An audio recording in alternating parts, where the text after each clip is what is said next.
कल हमने मैं सबसे छोटी हूँ कविता उसका रिवीजन कल कंप्लीट किया। आज हम दूसरी एक पोएम और जो दो पोएम आएंगी। मैं सबसे छोटी हूँ उसका रिवीजन हमने कर लिया और दूसरी है वन के मार्ग में। इसका रिवीजन हम आज स्टार्ट कर रहे हैं। इसका पंक्तियों का भावार्थ और ठीक है। तो सबसे पहले पोएम हम पढ़ेंगे।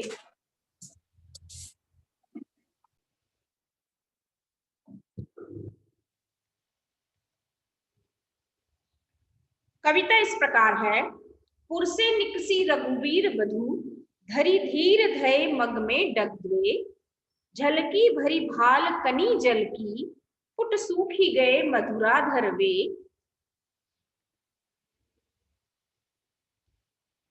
फिर बूझती है चलनो अब केतिक पर्ण कुटी करी हो कित है ते की लखी आतुरता पे की अखिया अति चारु चली जल चुए।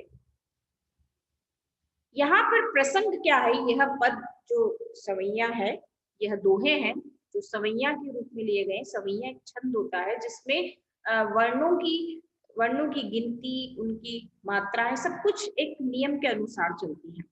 तो यह एक सवैया छंद है। इस तरह दोहा होता है उसी तरह सवैया भी होता है।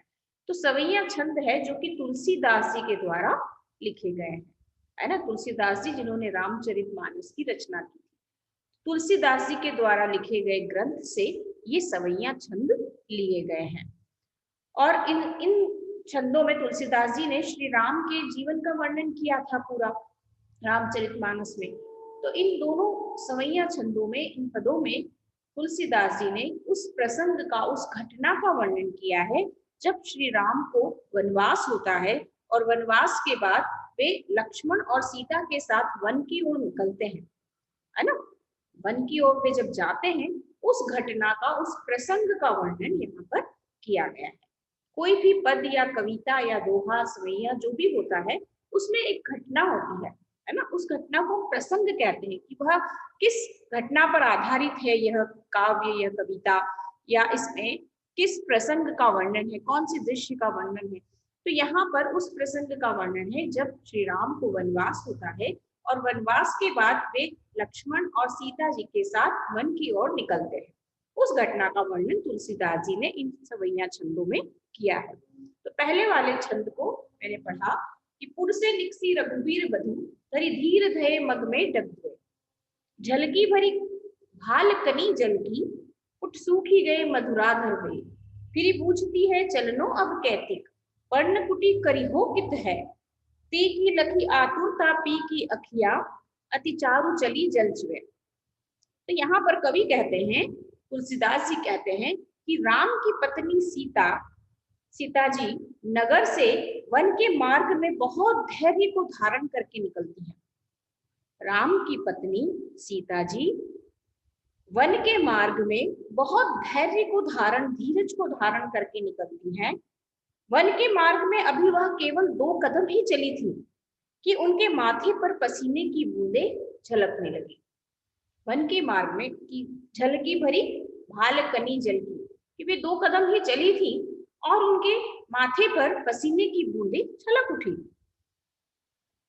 उनके मधुर होठ भी सूख गए, फुट सूखी गए मधुरा धरवे। उनके मधुर जो कोमल होठ थे वे भी सूख गए। उसके बाद उन्होंने श्री राम से पूछा कि अभी कितनी दूर और चलना है, पत्तों वाली कुटिया आप कहाँ बनाएंगे। पत्नी सीता जी की यह व्याकुलता देखकर श्री राम की सुंदर आंखों से आंसू बहने लगते हैं कि वे बहुत धैर्य को धारण करके श्री राम की पत्नी सीता जी नगर से निकलती है, नगर से वन के मार्ग की ओर बहुत धैर्य धारण करके निकलती है।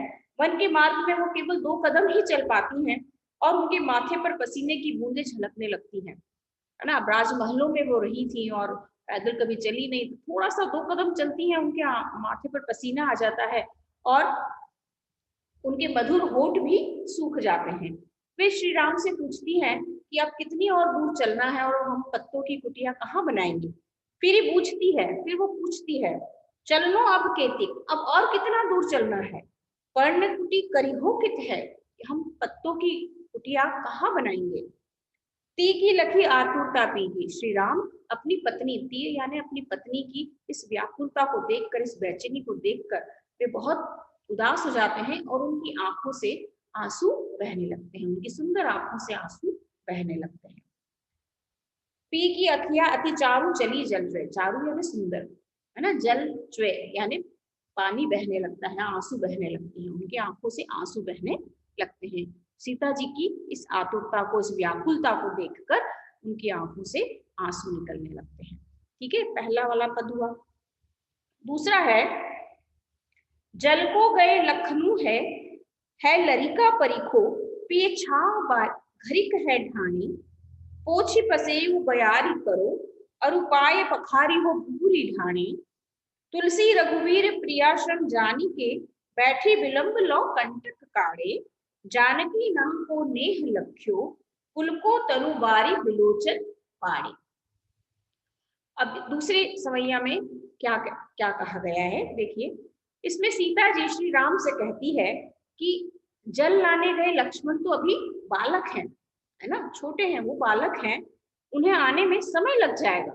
लक्ष्मण जो कि जल लेने के लिए, पानी लेने के लिए गए हुए हैं, वे बालक हैं, छोटे हैं, उन्हें आने में थोड़ा समय लग सकता है। उनके आने तक आप छाया में कुछ देर विश्राम कर लीजिए, प्रतीक्षा कर लीजिए। जल को गए हैं लखनऊ लरिका परिखो, कि वह जो जल को लेने गए हैं, पानी लेने गए हैं लक्ष्मण, वह तो एक बालक है, तो उन्हें आने में थोड़ा समय लग सकता है, तो पिए छाह घड़ी खे ठाणी, कि आप थोड़ी सी छाया में विश्राम कर लीजिए, उनकी प्रतीक्षा कर लीजिए। पोछी पसेयु बयारी करो, मैं आपके पसीनों को पोंछ कर हवा कर देती हूँ, है ना। पोछी पसेयु बयारी करो, पोछी पसेयु पसीना पोंछती हूँ, बयारी बयारी यानी हवा, मैं हवा करती हूँ, मैं आपका पसीना भी पोंछती हूँ और आपको हवा भी करती हूँ। मैं आपके गर्म रेत से तपे हुए चरणों को भी धो देती हूँ। अरुपाय पखारियो घूरी ढाड़ी, घूरी यानी गर्म रेत, कि मैं गर्म गर्म रेत से आपके पैरों को भी धो लेती हूँ, थोड़ा सा तपा देती हूँ। तुलसी रघुवीर प्रियाश्रम जानी के, बैठी विलंब लो कंटक काढ़े। तुलसीदास जी कहते हैं कि अपनी पत्नी के ऐसे वचनों को सुनकर, तुलसी रघुवीर तुलसीदास जी कहते हैं कि अपनी पत्नी के ऐसे वचनों को सुनकर रघुवीर यानी श्री राम बैठकर बहुत देर तक उनके पांव में गड़े कांटों को निकालते रहे। जानी के बैठी विलंब लो कंटक काढ़े, कि तुलसीदास जी कहते हैं कि अपनी पत्नी के मुख से ऐसे वचनों को सुनकर, ऐसी बातों को सुनकर श्री राम बहुत देर तक वहां बैठे बैठे अपने पैरों से कांटों को निकालते रहते हैं। क्यों निकालते रहते हैं? ताकि उनकी वो पैरों से कांटे निकालने में इसलिए देरी लगाते हैं जिससे कि सीता को भी थोड़ा आराम मिल जाए, उनकी भी थकान थोड़ी दूर हो जाए और वो भी विश्राम कर ले। राम के इस प्रेम को देखकर जानकी नह को नेह लख्यो, पुल को तनु बारी बिलोचन गाड़े। राम के इस प्रेम को देखकर सीता जी मन ही मन बहुत खुश हो जाती हैं और उनकी आंखों से आंसू आ जाते हैं। अपने पति का ये प्रेम देखकर, श्री राम इस प्रेम को देखकर सीता जी बहुत ही प्रसन्न हो जाती है, मन ही मन बहुत खुश होती है और उनकी आंखों से खुशी के आंसू निकलने लगते हैं। तो ये दोनों का भावार्थ है। ठीक है, भावार्थ पहले भी हमने करवाए हैं, तो इनके क्वेश्चन आंसर आप देख लीजिए। भावार्थ समझ में आ गए सबको? जैसे जैसे उसमें पंक्तियां पढ़ोगे वैसे वैसे उनका अर्थ आपको करना है। पंक्तियों को पढ़कर नहीं समझ में आता, 2-3 बार पढ़ना, उनको अपने आप आपको समझ में आएगा। प्रसंग यदि आप पता है आपको कि इस पद का प्रसंग क्या है, तो आप उस दृश्य का वर्णन भी कर सकते हैं। घटना हमें पता है कि ये राम और सीता और लक्ष्मण जी के वन नगर से वन के मार्ग की घटना का वर्णन है कि जब वे वनवास के बाद उन्हें वन की ओर भेज दिया जाता है, तो वन के मार्ग में उन्हें कैसा अनुभव होता है, किस तरह का वे अनुभव करते हैं, उसी दृश्य को यहाँ पर तुलसीदास जी ने लिखा है। ठीक है, अब इसके क्वेश्चन आंसर हैं, वो एक बार देख लीजिए आप लोग।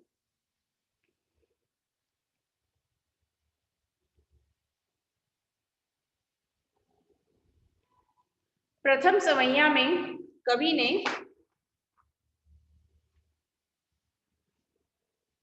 इसके क्वेश्चन आंसर थोड़े से अलग है ना, ये वाले नहीं है, लेकिन ये एक्स्ट्रा क्वेश्चन के रूप में आप देख लीजिए।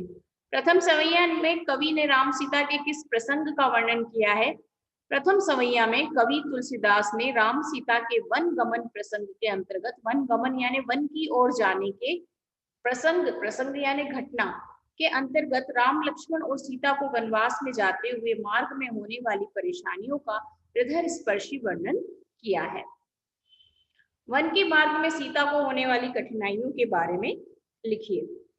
वन के मार्ग में जाते हुए सीता थोड़ी ही देर में थक गई, उनके माथे से पसीना बहने लगा और होठ सूख गए। वन के मार्ग में चलते चलते उनके पैरों में कांटे चुभने लगे और वह आराम की बात कहने लगी। सीता की आतुरता देखकर राम की क्या प्रतिक्रिया होती है? सीता की आतुरता को देखकर श्री राम व्याकुल हो उठते हैं। सीता की दशा उनसे देखी नहीं जाती, उनकी आंखों से भी आंसू बहने लगते हैं। वे पछताने लगते हैं उनके कारण सीता की यह अवस्था हुई है। चौथा प्रश्न है, राम बैठकर देर तक कांटे क्यों निकालते रहे? राम से अपनी पत्नी की व्याकुलता देखी नहीं जा रही थी। सीता का प्यास के मारे बुरा हाल था और लक्ष्मण पानी की तलाश में गए हुए थे। जब तक लक्ष्मण लौट कर आते हैं तब तक वे सीता की व्याकुलता और कष्ट को कम करना चाहते थे, इसलिए राम बैठकर देर तक कांटे निकालते रहे। सवैया के आधार पर बताओ कि 2 कदम चलने के बाद सीता का ऐसा हाल क्यों हुआ? सीता का जीवन राजमहल की सुख सुविधाओं में बीता था, उसे कभी इस प्रकार के जीवन के बारे में पता ही नहीं था। अतः वन के मार्ग पर चलने का उनका यह पहला अवसर था। इसलिए अभ्यस्त यानी आदत न होने के कारण सीता 2 कदम चलने के बाद ही थक गई। धरि धीर दये का आशय क्या है? प्रस्तुत पंक्ति का आशय धैर्य धारण करने से है। सीता वन मार्ग पर अग्रसर होते हुए राम का साथ देते हुए, तकलीफों को सहते हुए मन ही मन स्वयं को धीरज बंधाकर बहुत ही धैर्य के साथ चल रही थी। अपनी कल्पना से वन के मार्ग का वर्णन करिए। वन का मार्ग बहुत ही दुर्गम था, दुर्गम यानी कठिन। चारों ओर घने और ऊंचे पेड़, कटीली झाड़ियां थी। रास्ता भी ऊबड़ खाबड़ था, जिस पर चलना मुश्किल था। पानी और खाने पीने के लिए भी खोज करनी पड़ती थी। तेज धूप के कारण मार्ग की धूप भी गर्म हो गई थी, जिस पर चलना अत्यंत कठिन था। वहां जंगली जानवरों से भी खतरा था। इस प्रकार वन का मार्ग असुरक्षित और अनेक कठिनाइयों से भरा था। भाषा की बात में ऐसा कुछ नहीं है, को देखने की जरूरत नहीं है। दूसरा है, राम और सीता कहाँ जाने के लिए निकले थे? कुछ एक्स्ट्रा प्रश्न है। प्रस्तुत सवैया के रचयिता कौन है? ये सवैया कहाँ से लिए गए हैं?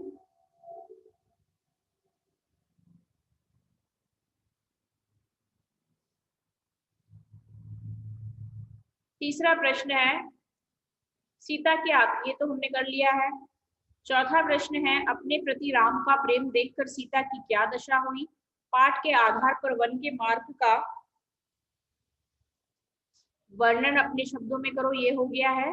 धरि धीर दये का आशय, ये भी हो गया है। अब ये जो प्रश्न है, प्रश्न नंबर 7 निम्नलिखित काव्यांश को पढ़कर उन पर आधारित प्रश्नों के उत्तर दीजिए। इस तरह के प्रश्न एग्जाम में पूछे जाते हैं। जो पठित पद्यांश होते हैं, पद्यांश को पढ़कर, काव्यांश को पढ़कर उस पर आधारित प्रश्न, है ना, ये प्रश्न आता है एग्जाम में।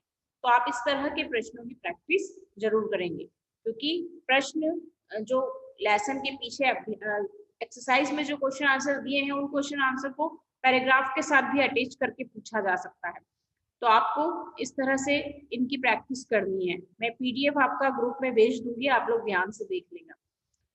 एक पैराग्राफ यहाँ दिया है, जल को लखनऊ है लरिका परिखो, पिए छाह घड़ी खे ठाणे, पोछी पसीउ बयारी करो, अरुपाय पखारी हो भगुरी डाणी, तुलसी रघुवीर प्रियाश्रम जानी के, बैठी विलंब लो कंटक काढ़े, जानकी नाह को नेह लख्यो, कुल को तनुबारी बिलोचन बाड़े।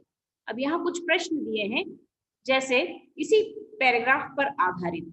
वन मार्ग पर कुछ दूर चलने के बाद लक्ष्मण कहाँ चले गए? लक्ष्मण को न देख सीता ने पति राम से क्या इच्छा प्रकट की? सीता की बात मानकर श्री राम ने क्या किया? जल लेने कौन गया था? सीता राम से विश्राम के लिए क्यों कह रही थी? किसका शरीर पुलकित हो गया?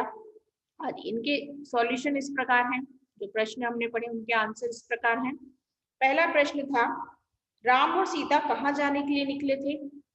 राम और सीता अपने पिता राजा दशरथ का वचन निभाने हेतु वन जाने के लिए निकले थे। प्रस्तुत सवैया के रचयिता कौन है? ये सवैया कहाँ से लिए गए हैं? प्रस्तुत सवैया के रचयिता गोस्वामी तुलसीदास हैं। ये सवैया उनके द्वारा रचित कवितावली नामक रचना से लिए गए हैं। सीता की प्रश्न 3 है, ये वाला हमने देख लिया है। चौथा प्रश्न है, अपने प्रति राम का प्रेम देखकर सीता की क्या दशा हुई? नगर से दूर निकलते ही, इसका उत्तर इस प्रकार है, नगर से दूर निकलते ही सीता राम से पूछती है कि अब और कितनी दूर जाना है। वे गर्मी के कारण काफी बेचैन हो जाती हैं, पसीना आने लगता है, होंठ सूख जाते हैं। तब वे राम से पेड़ की छाया में रुककर विश्राम करने को कहती हैं। श्री राम अपनी पत्नी सीता की व्याकुलता को देखकर बेचैन हो जाते हैं और पेड़ की छाया में रुक जाते हैं तथा अपनी प्यारी पत्नी के पैरों के कांटे निकालने लगते हैं। अपने प्रति पति का इतना प्यार देखकर सीता मन ही मन पुलकित हो जाती है। नेक्स्ट क्वेश्चन है, वन का मार्ग का वर्णन ये हमने कर लिया है ना, धरी धीर धय का भी हो गया है। इसके बाद क्वेश्चन नंबर 7 के जो क्वेश्चंस हैं, पहला था वन मार्ग पर कुछ दूर चलने के बाद लक्ष्मण कहाँ चले गए? लक्ष्मण वन मार्ग पर कुछ दूर चलने के बाद लक्ष्मण जल लेने चले गए हैं। दूसरा प्रश्न था, लक्ष्मण को न देखकर सीता ने पति राम से क्या इच्छा प्रकट की? सीता ने जब देखा कि लक्ष्मण जल लेने गए हैं तो उन्होंने पति राम से कहा कि जब तक लक्ष्मण वापस आते हैं यहाँ विश्राम करें। तीसरा है, सीता की बात मानकर श्री राम ने क्या किया? सीता की बात मानकर श्री राम पेड़ की छाया में विश्राम करने लगे और बहुत देर तक पैरों से कांटे निकालते रहे। चौथा है, जल लेने कौन गया था? लक्ष्मण गए थे। सीता राम से विश्राम के लिए क्यों कह रही थी? कि वे स्वयं भी विश्राम करना चाहती थी। किसका शरीर पुलकित हो गया? राम का। ठीक है, ये क्वेश्चन आंसर हो गए हैं। और इसके अलावा एक और है, वो भी देख लीजिए, उसमें कौन कौन से क्वेश्चंस हैं वो भी हम एक बार देख लेते हैं।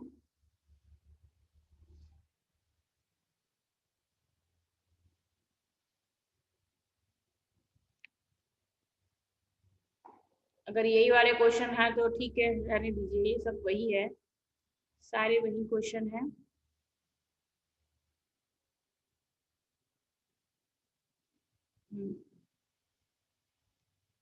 ये भी सारे वही क्वेश्चन है, ठीक है।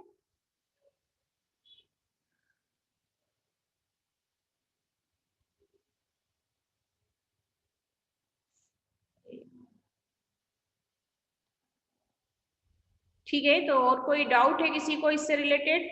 ये पोएम और इसके क्वेश्चन आंसर हमने देख लिए हैं। ठीक है, पोएम का भावार्थ यदि आपको याद है तो आप प्रश्नों के उत्तर आसानी से लिख सकते हैं। भावार्थ को ध्यान से आप याद करेंगे। जो पीडीएफ मैंने अभी क्वेश्चन आंसर के बताए वो मैं आपको ग्रुप में शेयर कर लूंगी। क्वेश्चन आंसर में यदि आप ये क्वेश्चंस कुछ अलग हैं और आपने कॉपी में कुछ अलग लिखा है तो ये नहीं बार बार पूछेंगे आपकी ये क्वेश्चन आंसर भी हमें लिखना है क्या। एक्स्ट्रा क्वेश्चन जो होते हैं वो आपको कॉपी में लिखना चाहिए, इसमें टीचर कहेगी तब नहीं लिखेंगे। वो एक्स्ट्रा क्वेश्चन आप ही की प्रैक्टिस के लिए होते हैं, है ना।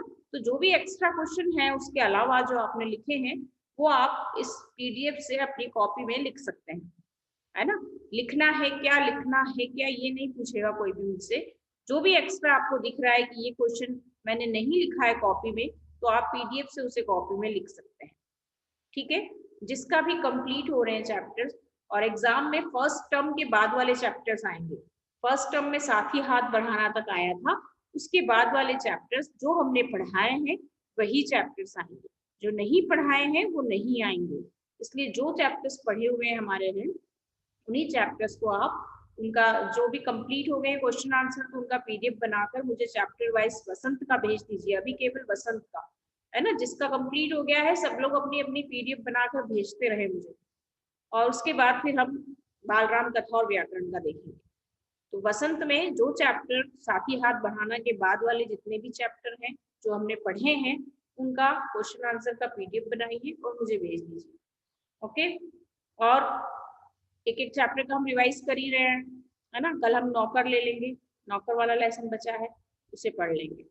ठीक है, इस लेसन से रिलेटेड यदि अभी कोई डाउट हो किसी को तो पूछ लीजिए।